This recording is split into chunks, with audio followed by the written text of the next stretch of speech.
The blazing Montana sun beat down like a hammer on an anvil as Temperance Ellis stumbled through the tall prairie grass, her lungs burning with each labored breath. She had been walking for what seemed like days, her water canteen long empty, her once fine traveling dress now torn and stained with the dust of the trail. She had left everything behind in Boston: her comfortable life, her overbearing parents, and most painfully, the remains of her shattered engagement. The promise of teaching at a frontier school had been her salvation, but the stagecoach robbery had left her stranded, feverish, and utterly alone in this vast, unforgiving landscape. The horizon wavered before her eyes as Temperance felt her knees buckle. The illness that had started as a minor inconvenience back in Denver had steadily worsened during her journey. Now it consumed her, setting fire to her skin while leaving her insides shivering with cold. She collapsed into the tall grass, the world spinning around her. As darkness crept into the edges of her vision, she heard the rhythmic pounding of hooves. A large shadow fell across her face, blocking the merciless sun. Through blurred vision, she made out the silhouette of a man on horseback, broad-shouldered and imposing against the brilliant blue sky. "Madam, you all right?" The voice was deep, laced with concern. "I'm sick," she managed, her voice barely a whisper. The stranger dismounted in one fluid motion, kneeling beside her. His face came into focus, weathered by sun and wind, with striking blue eyes beneath the brim of a well-worn hat. He pressed a cool hand to her forehead, frowning at the heat radiating from her skin. "Then rest in my shade till you're whole again," he said softly, scooping her into his arms as if she weighed nothing at all. As Temperance surrendered to the darkness, she heard him murmur, "Name's Owen Vance, and you're safe now, madam. I promise you that." When Temperance next opened her eyes, she found herself in an unfamiliar room, lying on a narrow bed with rough but clean sheets. Sunlight filtered through simple cotton curtains, casting a warm glow across worn floorboards. Her traveling dress had been replaced with a man's shirt, much too large for her frame. "You're awake," came a female voice from the doorway. Temperance turned her head to see an elderly woman with silver hair pulled into a tight bun, her face a map of wrinkles that deepened as she smiled. "Where am I?" Temperance asked, her throat painfully dry. "Owen Vance's homestead," the woman replied, approaching with a cup of water. "I'm Mrs. Holloway from the neighboring farm. Owen found you half dead in the prairie 2 days ago. You've been burning with fever since." 2 days. Temperance struggled to sit up, accepting the water gratefully. "The school in Silver Creek I was to start teaching next week, Mrs. Holloway's expression softened. "Silver Creek's still a good 30 miles west, child, and you're in no condition to travel." She pressed a weathered hand to Temperance's forehead. "Fever's broken, but you're weak as a newborn calf." The door opened, and the man from the prairie, Owen Vance, entered, ducking his head slightly beneath the doorframe. In the confined space of the room, he seemed even larger than Temperance remembered. Broad-shouldered and tall, with sun-streaked brown hair and those remarkable blue eyes that seemed to capture the Montana sky. "Good to see you awake, miss." He trailed off, waiting for her to supply her name. "Ellis, Temperance Ellis." A smile touched his lips. "Miss Ellis. You gave me quite a scare out there." "I'm grateful for your help, Mr. Vance, but I can't impose. I need to reach Silver Creek." "Silver Creek will have to wait," Owen said firmly, "unless you're planning to teach those children from a coffin." Mrs. Holloway clicked her tongue disapprovingly. "Owen Vance, mind your manners." Temperance felt a smile tug at her lips despite herself. "How long until I can travel?" Owen crossed his arms, his expression serious. "A week at least, maybe 2. Whatever took hold of you nearly claimed your life, Miss Ellis. Dr. Simmons was out here yesterday. Said it was some sort of influenza and you need rest." "I don't have 2 weeks," Temperance protested, though her body betrayed her as she tried to sit up further and was overcome by dizziness. Owen caught her before she fell back, his hands strong and steady. "Easy now," he said, his voice gentler than before. "The school will wait. Folks in these parts understand when nature intervenes." Mrs. Holloway nodded. "I've sent word to Silver Creek about your condition. The school board chairman, Mr. Peterson, said they'd hold the position for you." Relief washed over Temperance, followed quickly by concern. "Mr. Vance, I can't possibly stay here. It wouldn't be proper." "I'll be staying with her," Mrs. Holloway interjected. My Henry passed 2 winters ago and my daughter's family has moved in to help with the farm.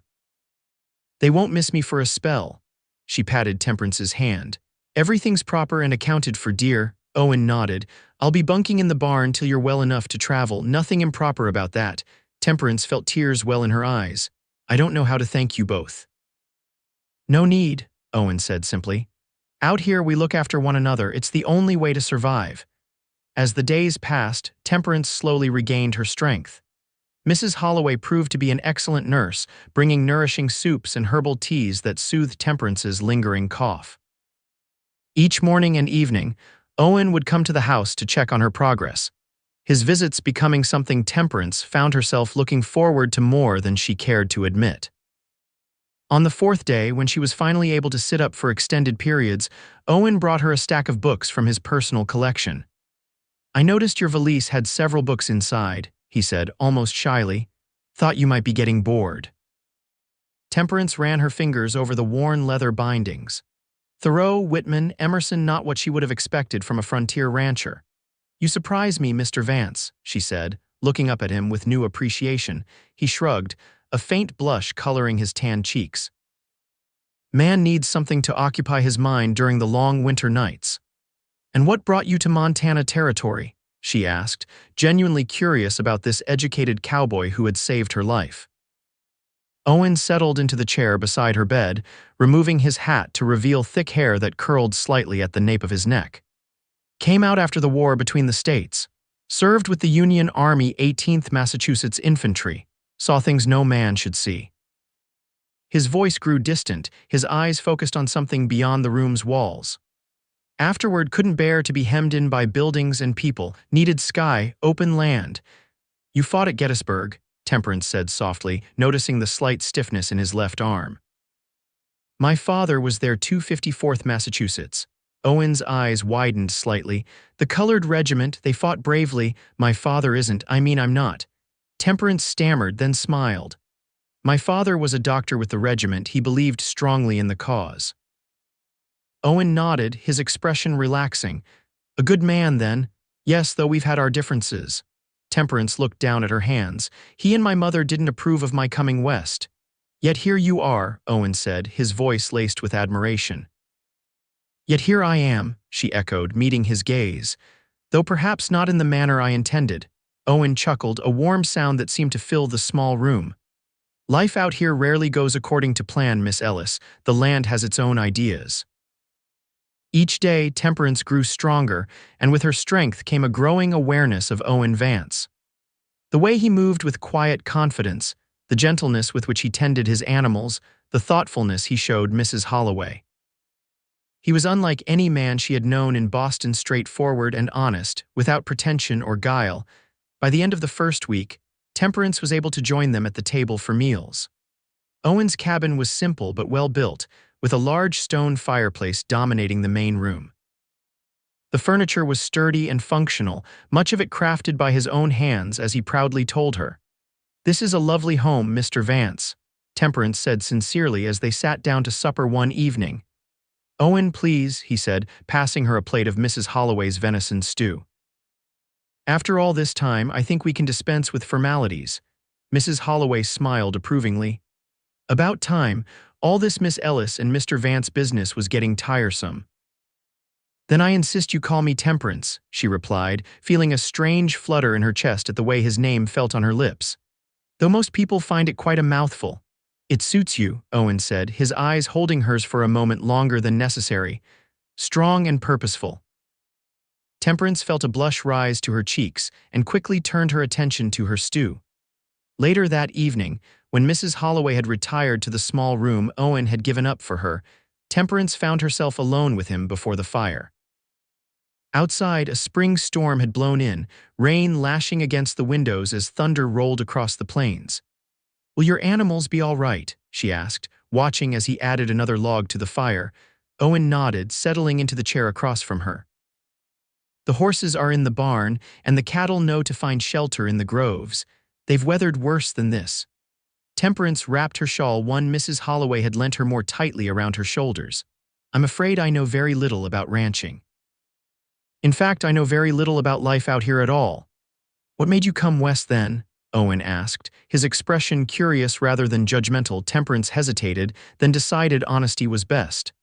"I needed to escape. I was engaged to be married in Boston to the son of my father's colleague." Edward seemed perfect, handsome, wealthy, well-connected. She stared into the flames. "Then I discovered he'd been unfaithful multiple times with multiple women." Owen's jaw tightened. "Not much of a man then." "No," she agreed, "but when I broke the engagement it caused quite the scandal. Edward spread rumors that I was difficult, temperamental, living up to my name," he said.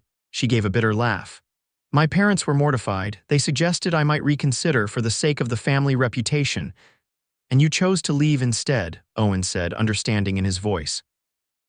"I saw an advertisement for a teacher needed in Silver Creek. It seemed like Providence." She looked up at him. "I've always wanted to teach, to make a difference. In Boston, I was expected to be nothing more than a society wife, hosting dinner parties and producing heirs." Owen was quiet for a long moment, the firelight playing across his features. "For what it's worth, I think Silver Creek is getting the better end of the bargain. Any man fool enough to betray someone like you doesn't deserve a second thought." His words warmed her more than the fire. "Thank you, Owen.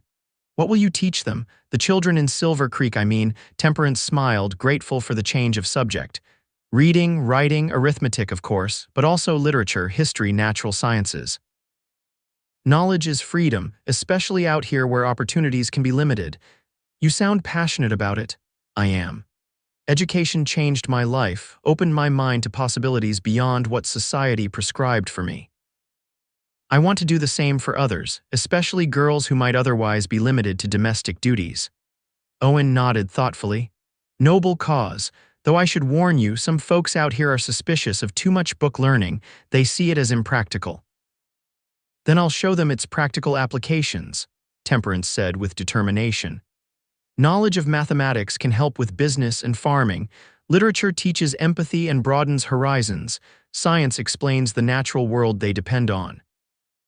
"I believe you would," Owen said, a smile playing at his lips.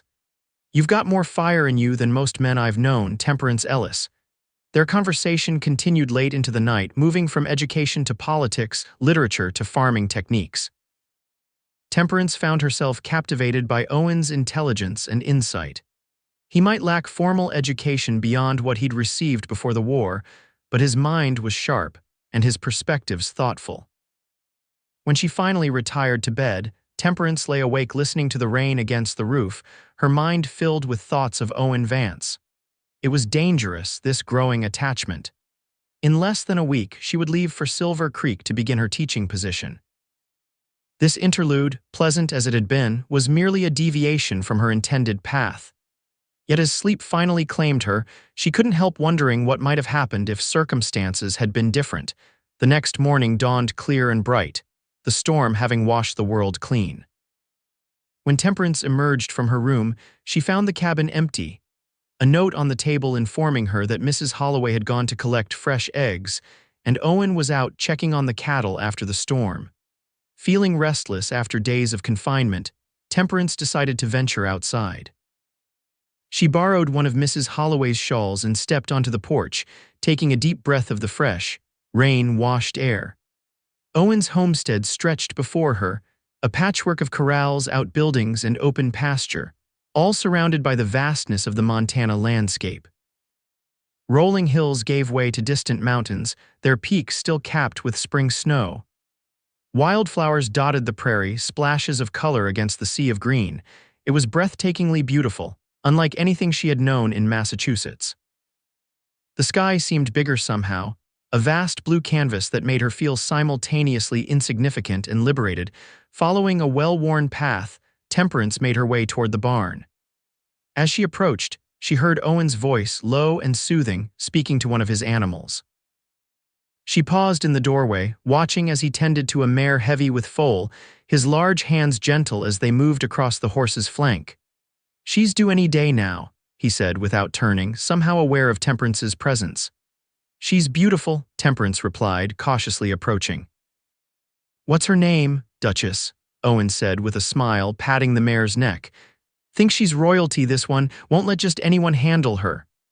As if to prove his point, the horse tossed her head and snorted when Temperance came closer.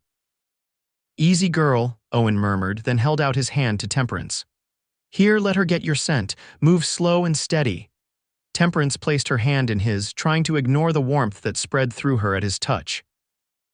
Owen guided her hand toward the mare, who regarded her suspiciously for a moment before allowing Temperance to stroke her velvety nose. "She likes you," Owen said, his voice soft with surprise. "Doesn't take to strangers much, especially women." "Perhaps she senses I mean no harm," Temperance suggested, delighted by the connection with the magnificent animal.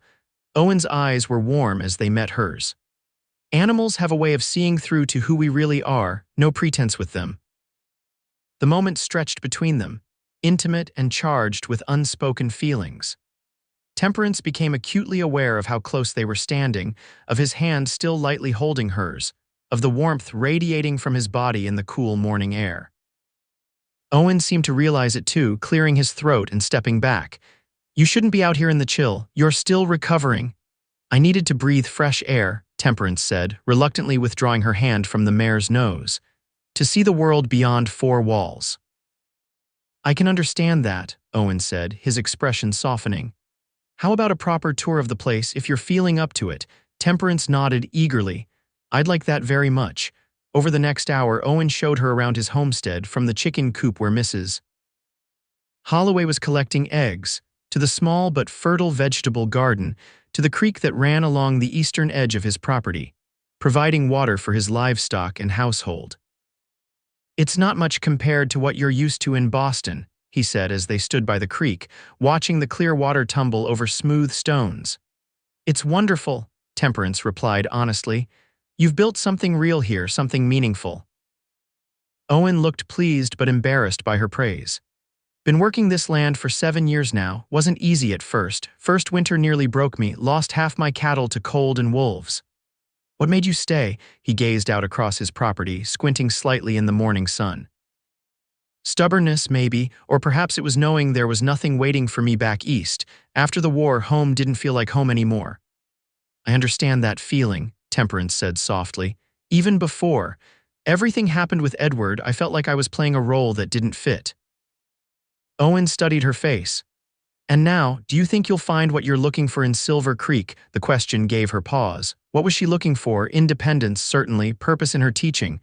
"But beyond that, I hope so," she said finally. "I want to build something meaningful too, just as you have." "Teaching is a noble calling," Owen said sincerely. "Those children will be fortunate to have someone who cares so deeply." As they walked back toward the cabin, Temperance found herself wishing their time together wasn't drawing to a close. In just a few days, she would continue on to Silver Creek, and this interlude would become nothing more than a pleasant memory. That evening after supper, Mrs. Holloway announced that she needed to return to her own home the following day. "My grandson is coming down with something, and my daughter needs help with the younger children," she explained apologetically to Temperance. "But you're well enough now, dear. The fever's gone completely." Temperance felt a flutter of panic. "Of course you must go to your family. I'm so grateful for all you've done." Owen cleared his throat. "I can take Miss Ellis Temperance to Silver Creek tomorrow if she feels ready for the journey." The thought of leaving so soon sent an unexpected pang through Temperance's heart. Perhaps one more day of rest would be wise," she found herself saying. "The journey is quite long and I wouldn't want to risk a relapse." Mrs. Holloway and Owen exchanged a glance that Temperance couldn't quite interpret. "That seems sensible," Owen said, though his tone was carefully neutral. "I can ride over to the Johnsons' place tomorrow. Sarah Johnson might be willing to come stay for the night for propriety's sake." "There's no need to trouble Mrs. Johnson," Temperance said quickly. "I'm quite recovered and you've proven yourself a gentleman, Mr. Vance." Mrs. Holloway raised an eyebrow. "All the same, appearances matter, especially for a schoolteacher.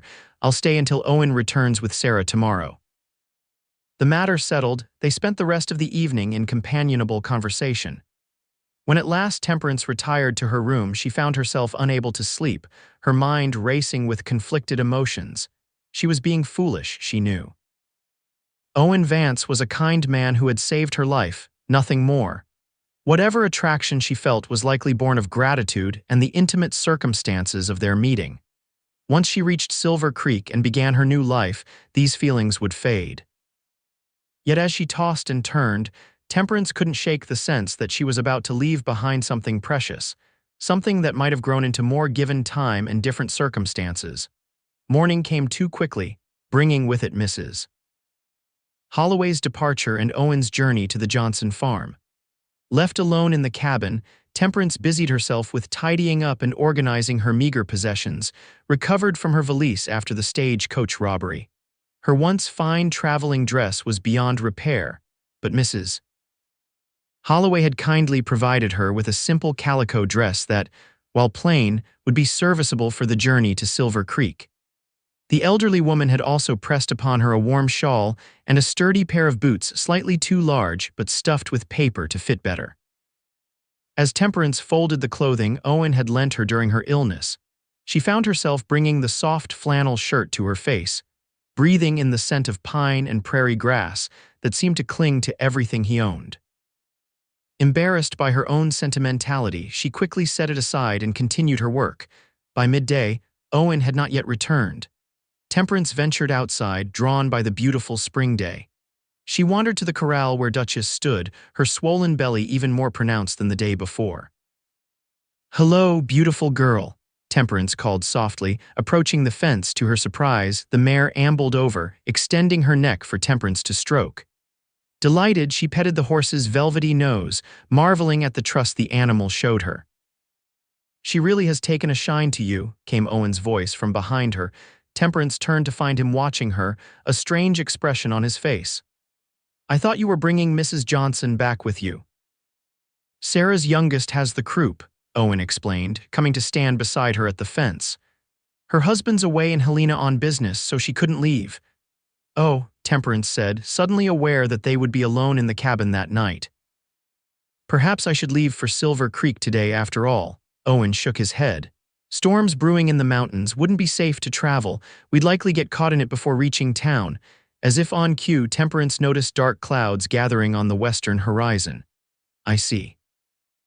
"I'll sleep in the barn," Owen said quickly. "Your reputation will remain intact." "That hardly seems fair," Temperance protested. "It's your home." "I've slept in worse places," he said with a wry smile.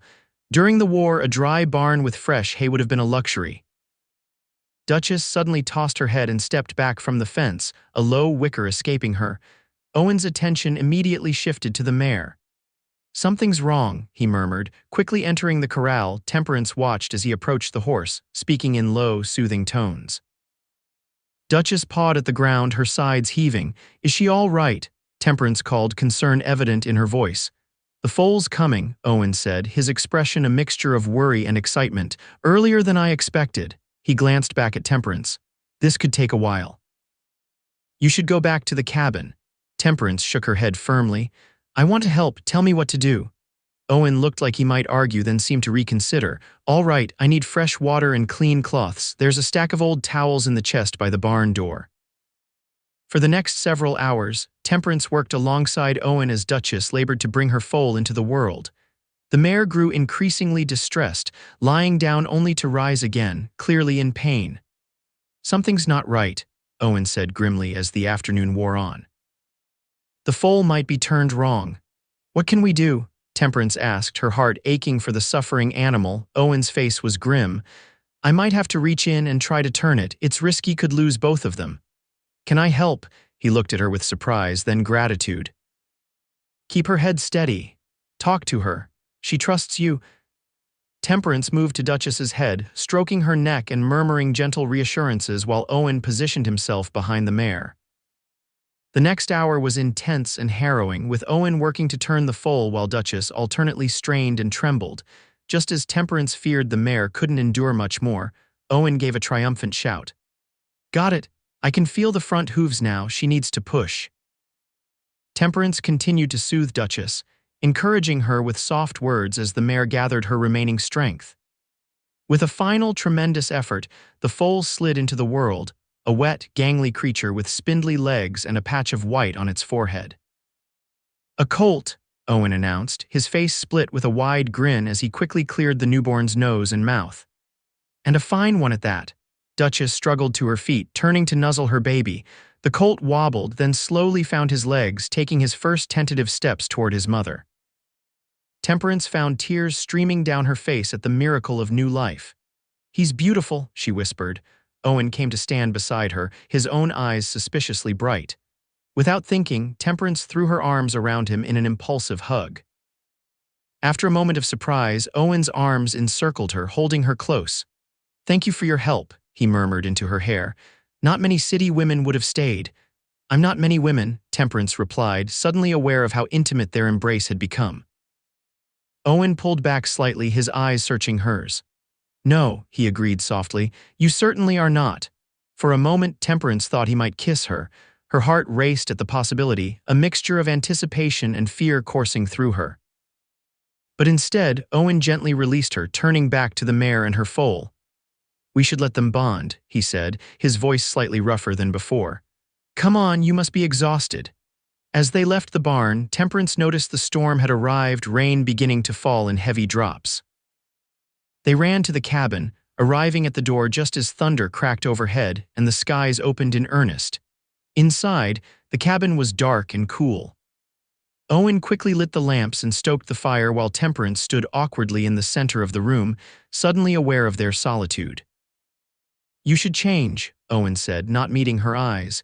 "Your dress is soiled from the barn." Temperance looked down to find her borrowed dress stained with dirt and other matter from the birthing.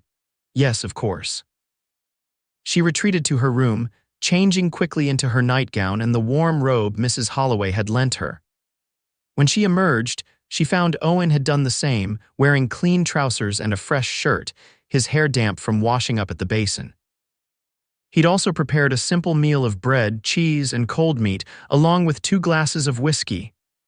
"I thought you might need this," he said, offering her one of the glasses. "It's been quite a day."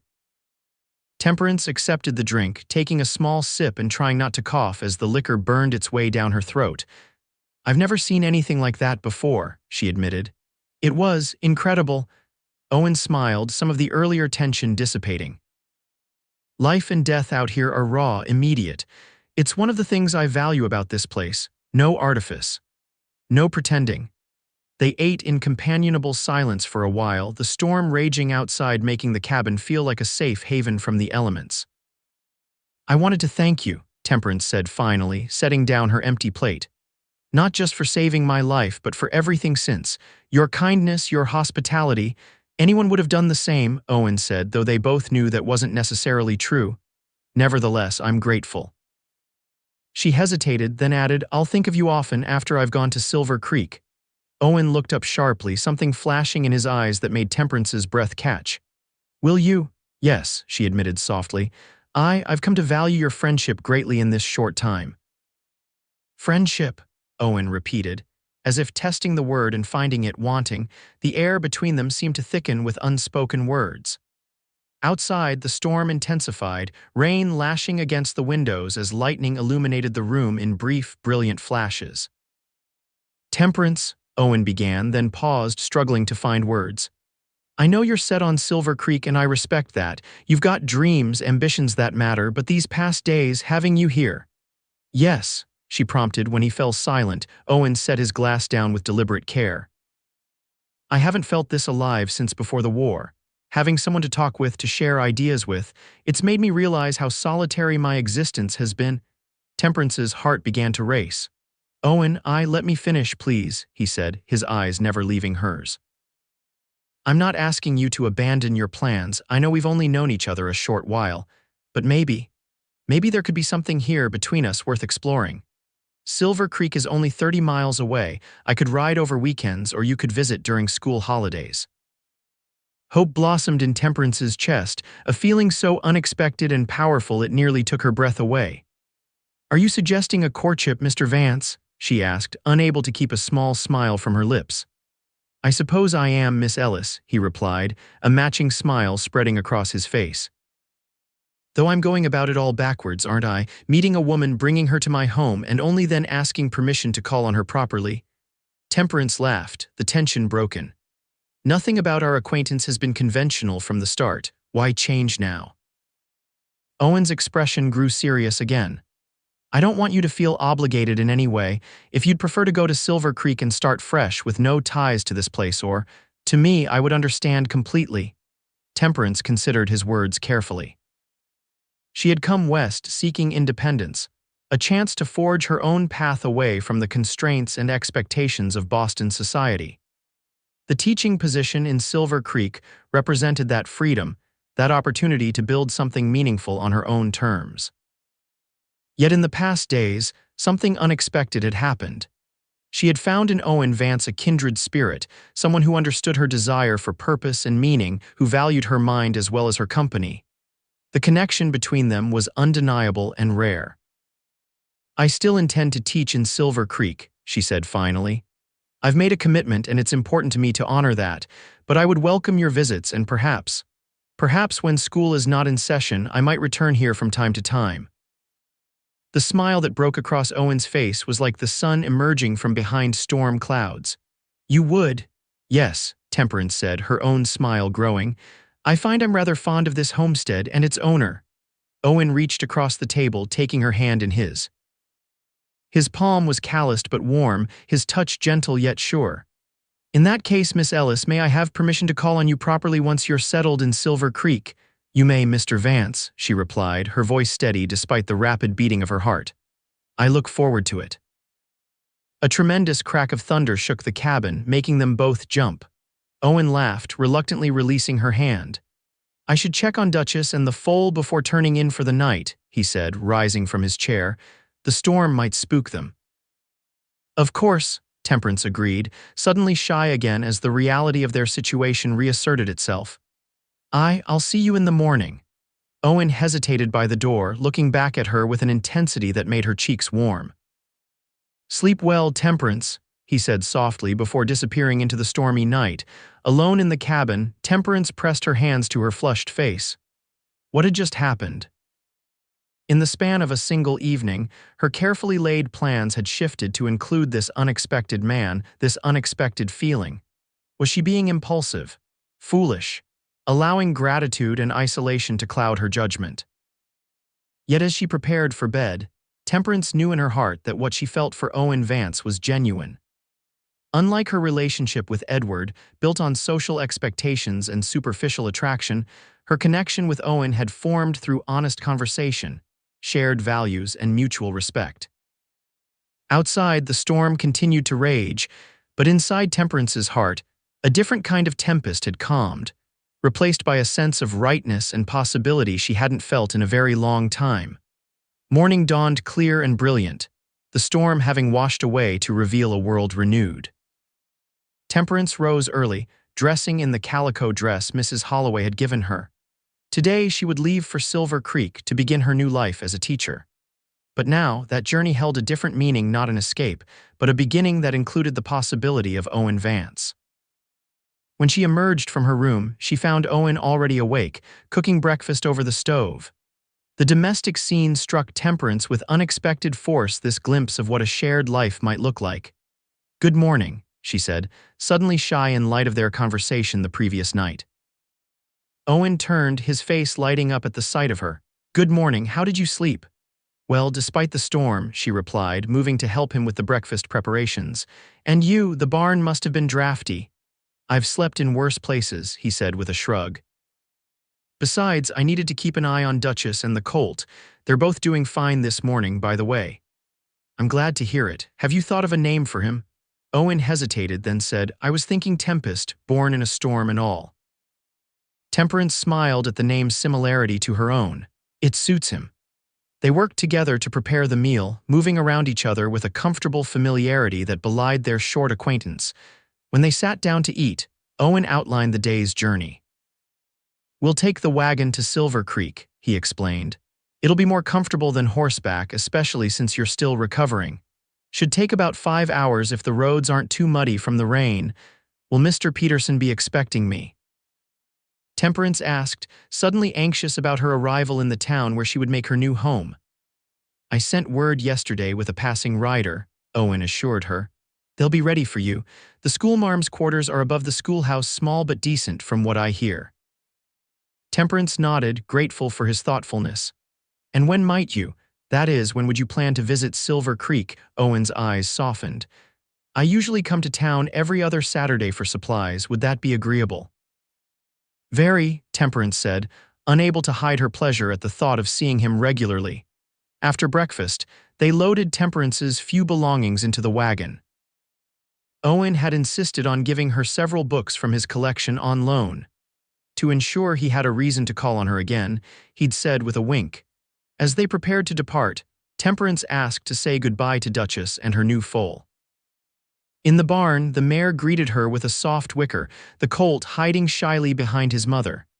He's stronger today, Owen observed as the foal cautiously approached Temperance's outstretched hand. Good blood in that one. You saved them both, Temperance said, watching as the colt nuzzled her palm. It was remarkable to witness. We saved them, Owen corrected her. I couldn't have done it without you keeping Duchess calm. The look they shared was filled with meaning, an acknowledgement of how well they had worked together, how naturally they had fallen into partnership during the crisis. With a final pat for both horses, Temperance allowed Owen to help her into the wagon. The journey to Silver Creek began in comfortable conversation, with Owen pointing out landmarks and sharing stories of his early days in the territory. As they traveled, Temperance found herself studying his profile, the strong jaw, the way the corner of his mouth quirked up when he was about to share something amusing, the tiny lines at the corners of his eyes from squinting in the sun. In just over a week, this man had gone from stranger to rescuer to friend to. Something more. Midway through their journey, they stopped by a small creek to rest the horses and eat the lunch Mrs. Holloway had packed for them. Sitting on a fallen log, they watched as a pair of eagles soared overhead, riding the thermal currents with effortless grace. It's beautiful here, Temperance said, taking in the rolling landscape, so different from Massachusetts. Do you miss it, your home? She considered the question carefully. I miss certain things. Books, concerts, the changing seasons, but Boston never felt truly mine. I was always living according to others' expectations. And now I feel as though I'm finally writing my own story, she said, smiling at him. Even if the beginning included an unexpected illness and a rather dramatic rescue, Owen chuckled. Every good story needs a bit of drama. And what about your story? Temperance asked. Do you ever think of returning east? Owen shook his head decisively. No. There's nothing for me there but ghosts and bad memories. This is my home now. He gestured to the vast landscape surrounding them. I've put down roots here, built something from nothing. It's admirable, Temperance said sincerely. Many men came west seeking fortune or adventure, only to return when they discovered how difficult life could be here. I won't pretend it's been easy, Owen admitted. The winters are brutal, wolves take my cattle, drought can destroy a year's work in a month. But there's a freedom here I never found anywhere else. The land doesn't care who your family was or what mistakes you've made. It only asks for honest work and respect. As they continued their journey, the conversation turned to Silver Creek and what Temperance might expect there. It's a growing town, Owen told her. About 400 souls now, with more coming each year. They've got a proper church, a decent hotel, 2 saloons, though I'd advise steering clear of the Rusty Nail. Noted, Temperance said with a smile. And the children, what can you tell me about them? Mix of farm kids and town children. Some have had schooling before, others barely know their letters. The previous teacher left to get married last autumn, and they've been without one since. The children have been running wild, from what I hear. Temperance's determination strengthened. Then they need structure, consistency, and kindness, I imagine. Changes can be difficult for children. You'll do well with them, Owen said confidently. You've got that perfect balance of firmness and compassion. His faith in her abilities warmed Temperance's heart. Edward had always dismissed her desire to teach as a charming feminine fancy, never taking her intellectual pursuits seriously. Owen's respect for her chosen profession was yet another reminder of how different he was from the men she had known in Boston. As they crested a final hill, Silver Creek came into view in the valley below.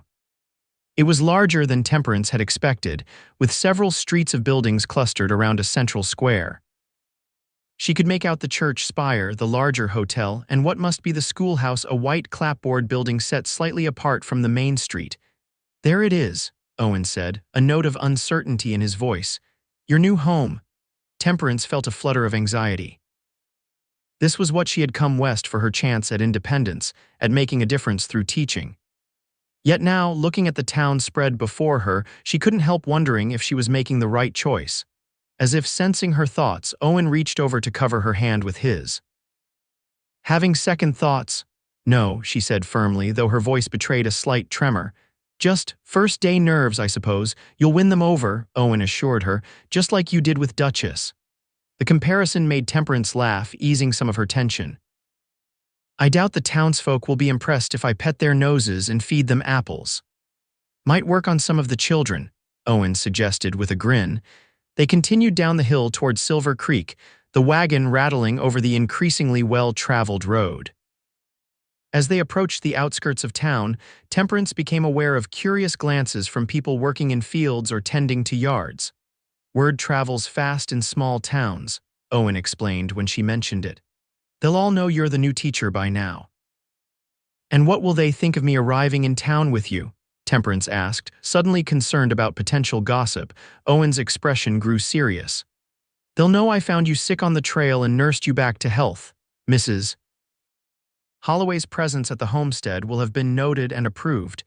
Your reputation is safe, Temperance. She nodded, grateful for his understanding of the delicate position she was in as a single woman in a small community. As a teacher, she would be held to the highest moral standards, expected to be above reproach in all aspects of her behavior. They turned onto the main street, drawing even more attention as they passed the general store, the post office, and the Silver Creek Hotel. People stopped their activities to watch the wagon pass, some nodding respectfully to Owen, others openly staring at Temperance. Mr. Vance. Didn't expect to see you in town today, called a portly man emerging from what appeared to be a bank. Owen reined in the horses. Mr. Peterson, he greeted the man. I've brought your new teacher as promised. Mr. Peterson hurried over, his face brightening as he took in Temperance. Miss Ellis, we'd begun to worry when you didn't arrive on the stagecoach, then we got word of the robbery and feared the worst. Miss Ellis fell ill on the trail, Owen explained before Temperance could respond. I found her and brought her to my homestead to recover. Mrs. Holloway from the Johnson spread has been attending her. Peterson nodded approvingly. Very proper, very proper. Well, Miss Ellis, we're mighty glad to have you here at last. The children have been running positively wild without a teacher these past months. I'm eager to begin, Mr. Peterson, Temperance said, extending her hand, which the man shook enthusiastically. Let me show you to the schoolhouse right away, Peterson said. Your quarters are all prepared, though quite simple, I'm afraid. Owen helped Temperance down from the wagon, his hands lingering at her waist for just a moment longer than strictly necessary. I'll bring your things, he said, his voice for her ears alone. As Peterson led them toward the schoolhouse, providing a running commentary on the town and its inhabitants, Temperance found herself increasingly aware of curious eyes following their progress. A group of women outside the general store whispered behind their hands, while a cluster of children playing in the street stopped to stare openly at her. The schoolhouse itself was larger than it had appeared from the hillside, a single large room with rows of desks facing a teacher's platform, and a small staircase at the back leading to what must be her living quarters. Large windows lined both sides of the building, providing ample light and ventilation. It's wonderful, Temperance said sincerely, taking in the space where she would teach. Despite its simplicity, the schoolhouse was well built and clean, with a good slate board and what appeared to be a decent collection of books on shelves along the back wall. Nothing like what you're used to back east, I'm sure, Peterson said apologetically. It's perfect, Temperance insisted. I can see it has everything necessary for learning. Peterson beamed at her approval. Your quarters are upstairs. 2 rooms, a bedroom, and a small sitting room with a stove for cooking. Privy's out back, and we've arranged for the widow Simmons to bring you fresh water daily. Owen had followed them in, carrying Temperance's valise and the bundle of books he'd lent her. Where shall I put these? He asked. Oh, upstairs, I suppose, Peterson said, looking slightly uncomfortable at Owen's presence. Though perhaps I should show Miss Ellis up first. Understanding the man's concern for propriety, Owen set the items down by the teacher's desk. No need, I should be getting back to my homestead before dark. Temperance felt a pang at the thought of his departure. Mr. Vance has been exceedingly kind, she told Peterson. I owe him my life. Peterson nodded, though his expression remained guarded. We're all grateful to him for bringing our teacher safely to us. An awkward silence fell, broken when Owen cleared his throat. I'll take my leave then. Good day, Mr. Peterson. He turned to Temperance, his expression softening. Miss Ellis, I wish you every success with your teaching. Thank you for everything, Mr. Vance, Temperance replied, wishing desperately they could have a moment alone to say a proper goodbye. As if reading her thoughts, Peterson suddenly exclaimed, Oh. I've left the key to your quarters in my office. Let me fetch it. Won't be but a moment. He hurried out, leaving them momentarily alone. Owen stepped closer, taking her hand in his. I meant what I said yesterday, he murmured. I'll be in town a week from Saturday. May I call on you then? Please do, Temperance replied, squeezing his hand. I'll look forward to it more than I should probably admit. A smile touched his lips. Take care of yourself, Temperance. Don't push too hard too fast. You're still recovering. I will, she promised. And you must write to me about Duchess and Tempest. I want to know how they fare. I promise, Owen said, releasing her hand reluctantly as Peterson's footsteps approached once more. The school board chairman returned, key in hand, oblivious to the moment he had interrupted. Here we are. Shall we see your new home, Miss Ellis? With a final glance at Owen, Temperance followed Peterson up the narrow stairs to her quarters. The rooms were indeed small but clean and well furnished with simple, sturdy pieces. The bedroom contained a narrow bed, a chest of drawers, and a small wardrobe. The sitting room held a table with 2 chairs, a comfortable-looking armchair by the stove, and a bookshelf with a few volumes, mostly religious texts and teaching manuals. Mrs. Peterson took the liberty of stocking your pantry with some essentials, Peterson explained, showing her the small cupboard containing flour, sugar, coffee, and other basic supplies. And the Women's Auxiliary has arranged a welcome supper for you tomorrow evening at the church hall, where you can meet some of the townsfolk. That's very kind, Temperance said, genuinely touched by the community's thoughtfulness. School begins on Monday, Peterson continued. You'll have 37 students ranging from 6 to 16 years of age. Quite a challenge, but the previous teacher left detailed notes on each child's progress. I look forward to meeting them all, Temperance said, her enthusiasm genuine despite her fatigue. After a few more explanations about the town's expectations and routines, Peterson finally took his leave, promising to send his wife over later with a hot meal for Temperance's supper. Alone at last, Temperance moved to the small window overlooking the main street. From her vantage point, she could see Owen's wagon pulling away from the schoolhouse, heading back toward the road that would take him to his homestead. As if sensing her gaze, he looked up, raising his hand in a final farewell. Temperance returned the gesture, watching until his wagon disappeared from view. A mix of emotions washed over her: excitement for her new position, anxiety about meeting her students, and a deep, surprising longing for the man who had saved her life, and in the process, opened her heart to possibilities she had not imagined when she set out from Boston. 1 week, she whispered to herself. Just 1 week until I see him again. With renewed determination, Temperance turned from the window to begin unpacking her few belongings.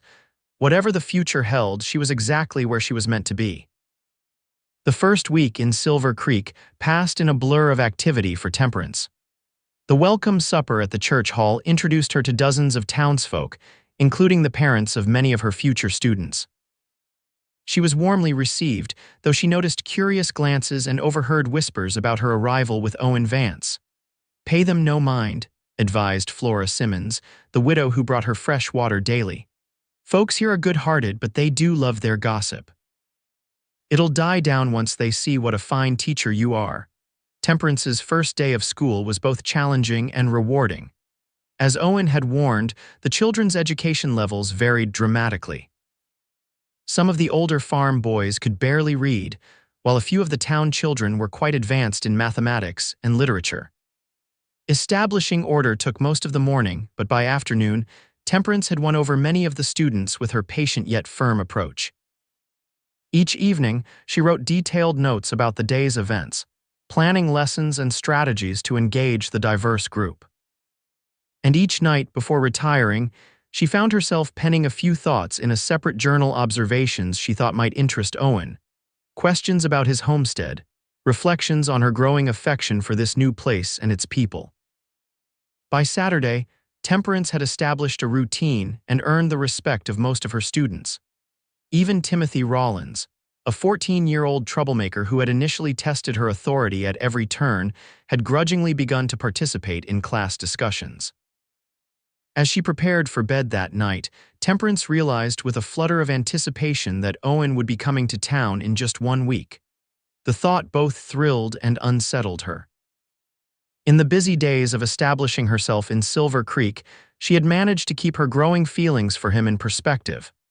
But soon she would see him again, and they would begin whatever this cautious courtship might become. The second week of teaching brought new challenges. Several of the younger children fell ill with spring colds, and Temperance found herself visiting their homes after school to deliver assignments and check on their progress. These visits gave her valuable insights into her students' lives and earned her the gratitude of their parents. By Friday, word had somehow spread that Owen Vance would be calling on the new schoolteacher the following day. Temperance first realized this when Mrs. Peterson appeared at her door with a freshly baked apple pie for your visitor tomorrow. "I haven't mentioned Mr. Vance's visit to anyone," Temperance said, confused. Mrs. Peterson smiled knowingly. "It's a small town, dear. Mr. Vance was seen ordering new shirts at the Mercantile and having his boots polished at the cobbler's. He only does those things before courting calls." Temperance felt her cheeks warm. "We're merely friends. He saved my life, as you know."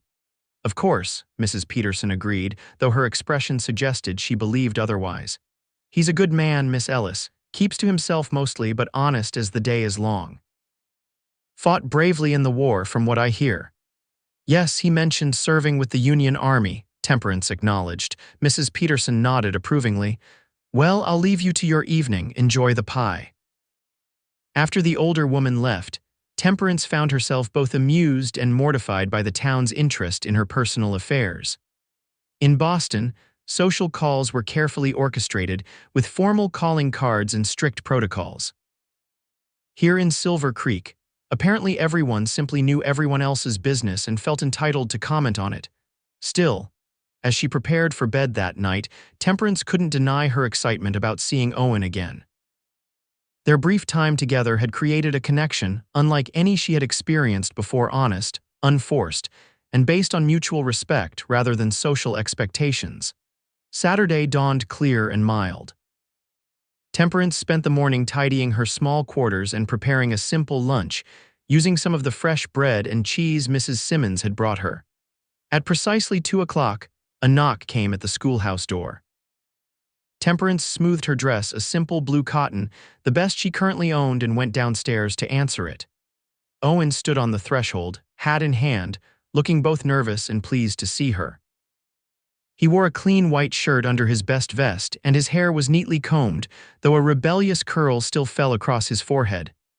"Miss Ellis," he greeted her formally, aware they might be observed by passing townsfolk. "Mr. Vance," she replied, unable to keep a smile from her lips. "Please come in." As she led him upstairs to her small sitting room, Temperance was acutely aware of his presence behind her. His footsteps on the wooden stairs, the faint scent of soap and leather that accompanied him, the way he ducked slightly to avoid the low doorframe, all these details registered with surprising intensity. "Your quarters are comfortable," Owen observed as he took the seat she offered by the small table. "Cozy. They suit me well," Temperance agreed, pouring coffee for them both. "Though I confess I miss the open views from your homestead. Here I see only the main street and the backs of buildings." "How have your first weeks of teaching been?"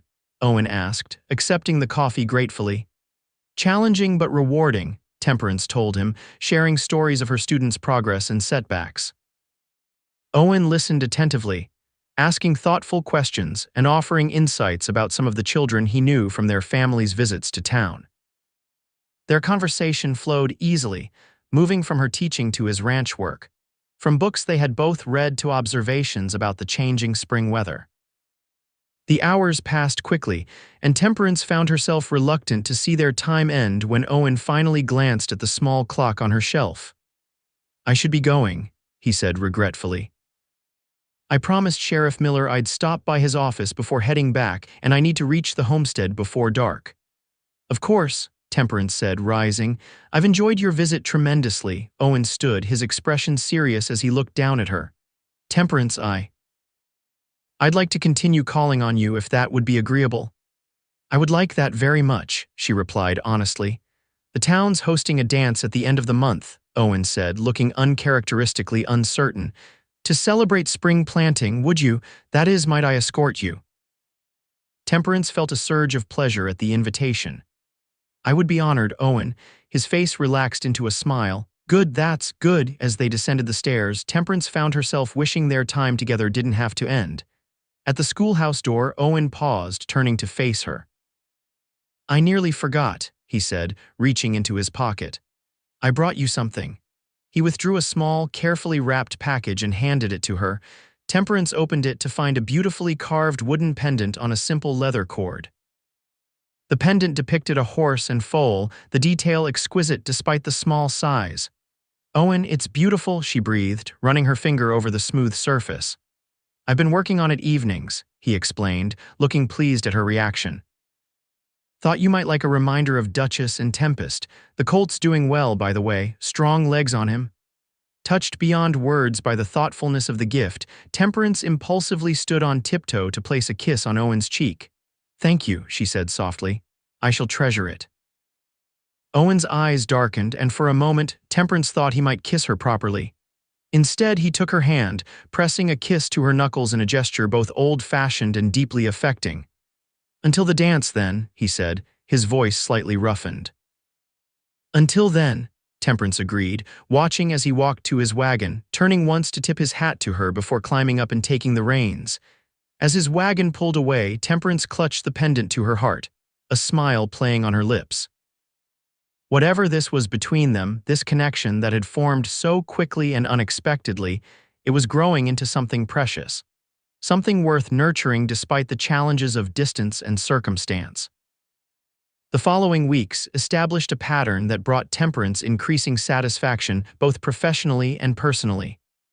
Her students were making good progress, with even the most reluctant learners showing improvement. The town had accepted her, with many parents expressing gratitude for her dedication to their children's education. And every other Saturday, like clockwork, Owen would arrive at the schoolhouse for an afternoon visit. Sometimes they would walk through town together, Owen proudly escorting her to the mercantile or the small lending library that operated out of the back of the church. Other times they would simply sit in her small sitting room, talking for hours about everything and nothing. Each visit deepened Temperance's feelings for him.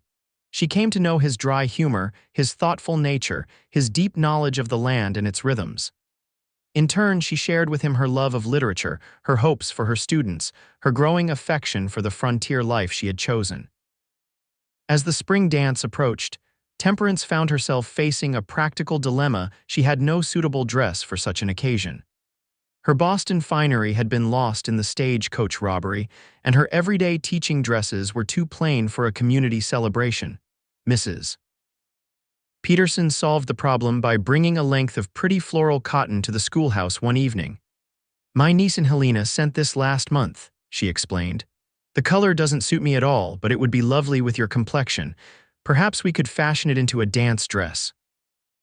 With Mrs. Peterson's help and the sewing skills Temperance had learned at her mother's insistence, they created a simple but becoming dress with a fitted bodice and full skirt. It was nothing like the elaborate gowns Temperance had worn to Boston society events, but somehow it felt more authentically hers. The night of the dance arrived clear and mild, with a full moon illuminating the town. Owen appeared at her door promptly at 7, looking so handsome in his clean shirt and best waistcoat that Temperance felt momentarily speechless.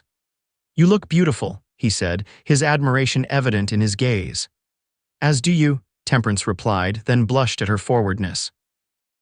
"That is, you look very handsome." Owen's smile deepened as he offered her his arm.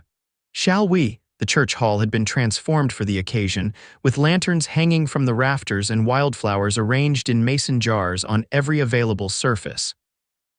A small band of local musicians played lively tunes while couples spun around the makeshift dance floor. As they entered, Temperance was acutely aware of the looks they received, some curious, others approving, a few speculative.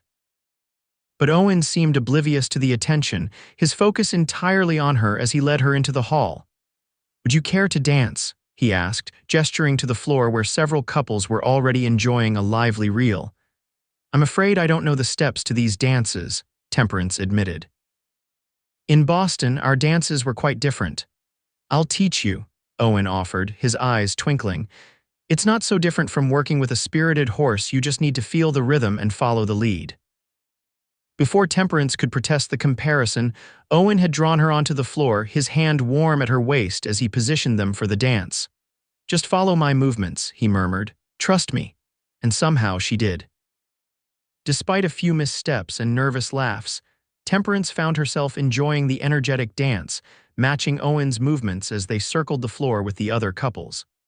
His confidence was infectious, and soon she was laughing freely, caught up in the joy of the moment. As the evening progressed, Temperance danced not only with Owen, but also with Mr. Peterson, Sheriff Miller, and several fathers of her students. Each partner offered compliments on her teaching and expressed pleasure at having her in their community. By the time Owen reclaimed her for the final dance, a slow waltz, Temperance felt truly accepted by Silver Creek. "You've won them over," Owen observed as they moved together to the gentle melody. "Not that I'm surprised. I've grown fond of this place," Temperance admitted. "More than I expected to when I first arrived." Owen's hand tightened slightly at her waist. "And its people, have you grown fond of them too?" Temperance met his gaze steadily. "Some more than others." The dance ended too soon, and after a final cup of punch, Owen escorted Temperance back to the schoolhouse. The night had grown cooler, and he draped his coat around her shoulders as they walked slowly through the quiet town, reluctant to end their evening together. At her door, Owen hesitated, clearly wrestling with something. "Temperance," he began, his voice low and serious, "these past weeks, seeing you, talking with you, they've been the happiest I can remember since before the war." Temperance's heart quickened. "For me as well, Owen." He took her hands in his expression earnest in the moonlight. "I know it's soon, too soon, perhaps, but I find myself thinking about you constantly, when I'm working the ranch, when I'm reading in the evenings. You're always there in my thoughts." "Owen," Temperance whispered, hardly daring to hope he might be saying what she thought. "I'm not a wealthy man," he continued. "I can't offer you the comforts you knew in Boston. But I can promise to cherish you, to respect your mind and your independence, to build a life alongside you if you'll have me." Tears welled in Temperance's eyes. "Are you asking what I think you're asking?" Owen smiled, bringing one hand up to gently wipe away a tear that had escaped down her cheek. "I'm asking if you might consider, someday when you're ready, becoming my wife. Not now, not tomorrow. I know you've only just begun your teaching, and I would never ask you to give that up. But perhaps in time." Joy bloomed in Temperance's heart, so intense it took her breath away. "Yes," she said simply. "In time, I would be honored to be your wife, Owen Vance." The smile that broke across his face was like sunrise after the darkest night. Slowly, giving her every chance to pull away, Owen lowered his head until his lips met hers in a kiss that was gentle yet full of promise, the beginning of something wonderful. When they finally parted, both slightly breathless, Owen rested his forehead against hers. "I should go," he murmured reluctantly, "before the whole town has something new to gossip about." Temperance laughed softly. "Too late for that, I imagine." With a final brief kiss, Owen took his leave, promising to return in 2 weeks' time. Temperance watched him go, her heart fuller than she had ever thought possible. When she had left Boston, she had been running away from scandal, from disappointment, from a life that had felt increasingly suffocating. But now, standing on the threshold of her small schoolhouse under the vast Montana sky, Temperance Ellis realized she had not been running away after all. She had been running toward exactly where she was meant to be. The summer months brought changes to both Temperance's professional and personal life. Her students continued to progress, with even the most challenging children showing marked improvement. The school board, impressed by her dedication and results, voted to extend her contract for the following year with an increase in salary. Her relationship with Owen deepened with each passing week. True to his word, he never pressured her about setting a date for their marriage, understanding her commitment to teaching and respecting her desire to establish herself professionally before taking on the role of wife. Instead, they settled into a rhythm that suited them both. Owen would visit Silver Creek every other Saturday, spending the afternoon with Temperance before returning to his homestead. Occasionally, when school was not in session, Mrs. Peterson would chaperone Temperance on visits to Owen's ranch, where she delighted in seeing the growing tempest and helping with small tasks around the homestead. As summer gave way to autumn, Temperance and Owen began discussing more concrete plans for their future. They agreed that she would complete the full school year before they married the following summer, allowing time for the school board to find a replacement teacher. "I've been thinking," Owen said during one of their walks along the creek that ran behind the schoolhouse. "The cabin could use some improvements before it becomes our home. A proper second bedroom, perhaps, maybe even a small study for you with bookshelves for your growing collection." Temperance squeezed his hand, touched by his thoughtfulness. "That sounds wonderful. Though I don't need fancy accommodations, Owen, just being with you will be enough." "I want to give you more than enough," he replied seriously. "You deserve a real home, not just a bachelor's cabin." "Then we'll build it together," Temperance said. "I may not know much about ranching, but I can learn, and I'm quite handy with a hammer, believe it or not." Owen laughed, pulling her close for a quick kiss. "A Boston lady who can wield a hammer, you continue to surprise me, Miss Ellis." As winter approached, bringing with it the first snowfall and shorter days, their visits became more precious yet more challenging. The journey between Owen's homestead and Silver Creek grew treacherous with ice and snow, making his regular visits more difficult. "I worry about you traveling in such conditions," Temperance confessed after Owen arrived one Saturday with frost clinging to his beard and his hands nearly frozen from the cold ride. "It's worth it," he assured her, warming his hands by her small stove. "A little cold is nothing compared to seeing you." Still, they both recognized the practicality of reducing the frequency of his visits during the worst of the winter months. Instead, they exchanged letters, carried by whoever was making the journey between homestead and town. Owen's letters revealed a poetic side Temperance had glimpsed, but never fully appreciated. He wrote of the stark beauty of the winter landscape, of the comfortable solitude of evenings by the fire with books she had recommended, of his plans for their future together. Each letter deepened her love for this thoughtful, complex man who had literally carried her from death to life that fateful spring day. When spring finally returned, melting the snow and bringing new growth to the prairie, Temperance found herself counting the days until the end of the school term, not because she was eager to leave teaching, but because it meant their wedding day was approaching. They had set the date for the last Saturday in June, giving Temperance time to complete her duties and the school board time to interview potential replacements. To her delight, one of the candidates was a young woman from Denver who shared many of Temperance's progressive ideas about education. "Miss Hammond reminds me of myself a year ago," Temperance told Owen after the woman's visit to Silver Creek. "Eager, idealistic, determined to make a difference." "Big shoes to fill," Owen observed. "The children adore you. They'll come to adore her too," Temperance said confidently. "Change is part of life, especially out here." As their wedding day approached, the entire town seemed involved in the preparations. The women organized a sewing circle to help Temperance create a simple but elegant wedding dress. The men, led by Mr. Peterson, planned to decorate the church with wildflowers and greenery from the surrounding countryside. Even Temperance's parents, initially opposed to her Western adventure, had softened their stance. Though they couldn't make the journey from Boston for the ceremony, they sent a generous wedding gift and a letter expressing their happiness for their daughter's new life. The night before her wedding, Temperance sat alone in her schoolhouse quarters, reflecting on the extraordinary year that had brought her to this moment. She had arrived in Montana territory seeking independence and purpose.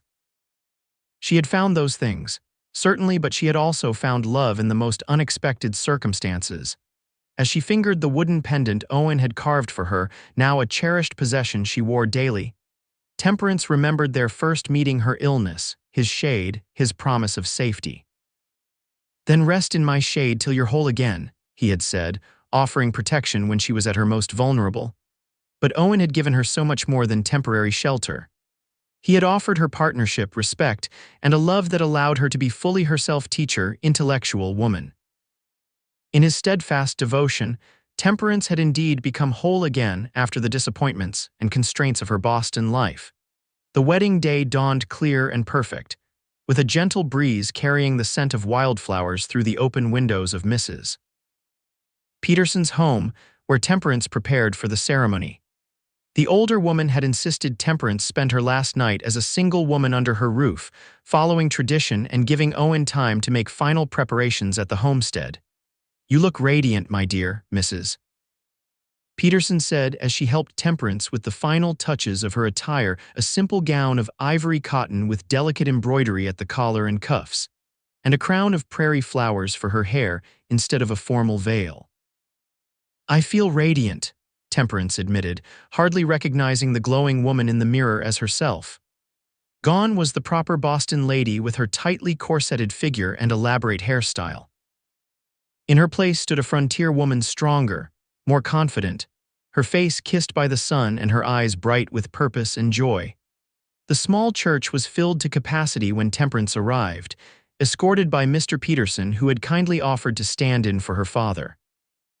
At the altar waited Owen, looking impossibly handsome in a new suit, his usually unruly hair neatly combed, his face solemn yet radiating happiness as he watched her approach. Beside him stood his closest neighbor, Thomas Johnson, who had become a friend to them both during the past year. In the front pew sat Mrs. Holloway, who had played such an important role in their story, now wiping tears from her eyes as Temperance made her way down the aisle. The ceremony was simple but moving.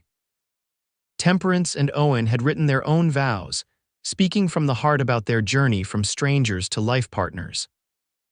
There was not a dry eye in the church when Owen promised to be her shelter in storms, yet never her cage, and Temperance vowed to walk beside him through all seasons, sharing both burdens and joys. The celebration afterwards spilled from the church hall onto the main street of Silver Creek, with seemingly the entire town joining in the festivities. There was music and dancing, abundant food prepared by the community's women, and more well wishes than Temperance could possibly acknowledge. As the sun began to set, casting a golden glow over the celebration, Owen found Temperance in conversation with some of her students' mothers. "May I steal my wife away for a moment?" he asked, the word wife sounding both strange and wonderful on his lips. With nods and knowing smiles, the women released her to his care. Owen led Temperance away from the crowd toward the small garden behind the church where they could have a moment of privacy amidst the day's joyful chaos. "Happy?" he asked, his eyes searching hers in the fading light. "Beyond words," Temperance replied honestly. "Though I admit I'm looking forward to the moment when we can slip away from all this lovely attention." Owen chuckled, drawing her into his arms. "Soon, Mrs. Vance, the wagon's already packed and waiting. Once it's fully dark, we'll make our escape." Their plan worked perfectly. As the celebration continued in town, Owen and Temperance slipped away to begin the journey to their homestead, their home now. The night was warm, the stars brilliant overhead as they traveled the familiar road, talking softly of the day's events and the future that stretched before them. When they finally arrived, Temperance gasped in surprise. The cabin had been transformed in the weeks leading up to the wedding. Owen had enlisted the help of neighbors to add the promised second bedroom and study, with large windows overlooking the prairie. New curtains hung at the windows, and a handmade quilt-a-wedding gift from Mrs. Holloway adorned their bed. But most touching of all was the small desk in the study, atop which sat an array of teaching materials and a sign that read, "Silver Creek School Board Substitute Teacher." "What's this?" Temperance asked, running her fingers over the sign. "I know how much teaching means to you," Owen explained. "I spoke with Peterson. When Miss Hammond needs time away or falls ill, you'll be the first they call to take her place, and in time, if you wish to return to teaching full-time, we'll find a way to make that possible." Tears filled Temperance's eyes at his thoughtfulness. Owen Vance, how did I get so fortunate to find a man who understands me so well? I believe it had something to do with you nearly dying on my property, Owen teased gently, wiping away a tear that had escaped down her cheek. Best trespasser I ever caught, Temperance laughed through her tears. And to think all this started with those simple words, I'm sick. Owen's expression softened as he drew her into his arms. And I meant every word of my reply, you will always have my shade, Temperance Vance, always. As his lips met hers in a kiss that held all the promise of their future together, Temperance knew with absolute certainty that she had found not just shelter but home in this land, in this life, and most of all, in the arms of the man who had seen her at her weakest, yet recognized her strength. 5 years later, the summer sun beat down on the Montana prairie, turning the tall grass golden as it ripened in the heat. From the porch of the expanded Vance homestead, Temperance watched as Owen led their 3-year-old daughter, Clara, on her first riding lesson atop a patient, aging Tempest. Gentle now, Owen instructed, his hands steady on both child and horse. Just like I showed you. Clara's delighted laughter carried on the warm breeze as the horse took a few careful steps forward. I'm riding, Mama, look at me. I see you, darling, Temperance called back, one hand resting protectively on her swollen belly where their second child grew. You're doing wonderfully. The past 5 years had brought changes beyond anything Temperance could have imagined when she first left Boston. The homestead had prospered under their joint care, with Owen's practical knowledge of ranching complemented by Temperance's organizational skills and business acumen. They had expanded their holdings, built a larger home with proper bedrooms for their growing family, and established themselves as respected members of the Silver Creek community. Temperance had indeed returned to teaching on occasion, substituting for Miss Hammond during a lengthy illness and later, when the younger woman married a rancher from a neighboring town. She had also established a small lending library in their home, which served the surrounding homesteads whose children couldn't always make it to town. But her greatest joy remained her family, Owen, whose love and partnership had only deepened with the passing years, and Clara, their spirited daughter who combined Owen's love of the land with Temperance's thirst for knowledge. As she watched her husband and daughter together in the golden afternoon light, Temperance felt a profound contentment wash over her. This life, so different from what she had once envisioned for herself, had brought her fulfillment beyond measure. Owen looked up, catching her eye across the yard. Even after 5 years of marriage, the connection between them remained electric, a current of understanding and desire that needed no words. He smiled, that same smile that had first won her heart in the midst of illness and uncertainty. Later that evening, after Clara was tucked into bed with her favorite story, Temperance and Owen sat together on the porch, watching as the stars appeared one by one in the vast Montana sky. His arm around her shoulders, her head resting against him, they shared the comfortable silence of two people who knew each other's thoughts without speaking. Do you ever regret it? Owen asked suddenly, his voice soft in the gathering darkness. Leaving Boston, ending up here with me instead of having the life you planned. Temperance turned to look at him, surprised by the question. What brought this on? Owen shrugged, his expression thoughtful. Letter came from your mother today while you were napping. Mentioned some society event, people you used to know, made me wonder if you ever missed that world. Temperance considered the question seriously, knowing Owen deserved an honest answer. I miss certain things, she admitted. The museums, the concerts, the bookshops on every corner. Sometimes I miss the convenience of city life, especially when winter makes us snowbound for weeks. She reached up to touch his face, turning it toward her. But regret, not for a single moment. The life we've built together is richer, more authentic than anything I knew in Boston. You gave me the freedom to become who I was meant to be, Owen. How could I possibly regret that? Relief and love mingled in his eyes as he bent to kiss her, his lips warm and familiar against hers. When they parted, he rested one large hand gently on her belly, smiling as he felt the baby kick against his palm. Strong one, he observed. Like his mother or her father, Temperance countered with a smile. They sat in contented silence for a while longer, watching as the moon rose over the eastern hills, casting silver light across the land they both loved. Do you remember what you said to me when you found me that day? Temperance asked softly. When I told you I was sick. Owen nodded, his arm tightening around her. Rest in my shade till you're whole again, he quoted. Never imagined then what those words would come to mean. Nor did I, Temperance agreed, but I'm grateful every day that you stopped on the trail, that you offered shelter to a stranger. Owen turned to her, his expression serious in the moonlight. Not just shelter, Temperance, a home, a life. Everything I am is yours, everything I have is ours to share. As the night deepened around them, Temperance leaned into her husband's embrace, secure in the knowledge that she had found not just healing but wholeness in the shade of his love, a love that had grown from the most unexpected beginning into the greatest blessing of her life. In the vastness of the Montana Territory, under an endless sky filled with stars, Temperance Ellis Vance had found her true home. Not in buildings or places, but in the heart of the man beside her and in the family they had created together.